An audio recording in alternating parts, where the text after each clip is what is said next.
एक लड़का जो पहली बार पहाड़ों से नीचे शहर आया था, उसने गलती से दो दोस्तों को यह कहते सुना कि पास की दुकान का चिकन बहुत स्वादिष्ट है। उसे जोरों की भूख लगी थी, इसलिए वह भी उनके पीछे पीछे दुकान के अंदर चला गया। लेकिन पास में पर्याप्त पैसे न होने के कारण दुकानदार उसके पीछे हाथ धोकर पड़ गए। जान बचाने के लिए वह भागते हुए पास से गुजर रही एक खुली छत वाली स्पोर्ट्स कार में कूद गया। कार के चलते ही लड़के को यह देखकर झटका लगा कि महिला ड्राइवर, जिसका नाम श्याओ मेई था, उसे किसी ने जड़ दे दिया था। इतना ही नहीं, कुछ लोग पीछे की कारों से उनका पीछा कर रहे थे। जल्द ही 4 कारों ने उन्हें घेर लिया। कारों से 1 दर्जन से ज्यादा काले कपड़ों में गुंडे उतरे और श्याओ मेई को पकड़ने की धमकी देने लगे। यह देख लड़का कार से नीचे उतरा और अपनी बहादुरी दिखाने लगा। उसने एक एक घूंसे में 4-5 गुंडों को ढेर कर दिया। तभी एक गुंडे ने कार के अंदर बैठी श्याओ मेई पर पीछे से हमला करने की कोशिश की।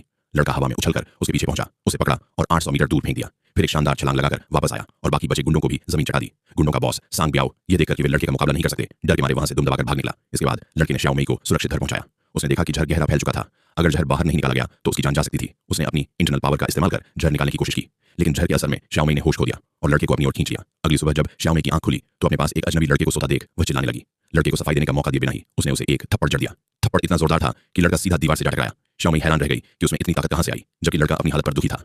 सच्चाई जानने के बाद हर जाने के तौर पर श्याओ मेई ने अपने बैग से 50 लाख का चेक निकाला और उसे शहर छोड़कर चले जाने को कहा था कि वह दोबारा कभी उसे न दिखे। लेकिन जब लड़के ने चेक पर नाम देखा तो वह दंग रह गया। असल में उसके गुरु ने उसे उसी श्याओ मेई की रक्षा करने के लिए पहाड़ से नीचे भेजा था, जो उनके पुराने दोस्त की बेटी थी। उसे 1 महीने तक श्याओ मेई की रक्षा करनी थी ताकि वह अपनी विरासत हासिल कर सके। इसके बदले उसे इनाम में एक स्प्लिट क्रिस्टल मिलने वाला था जो उसे 1000 साल की शक्ति दे सकता था। यह जानकर कि यह वही लड़की है, लड़का उत्साहित हो गया और उसने अपने आने का मकसद बताया। श्याओ मेई को लगा कि वह उसका पीछा कर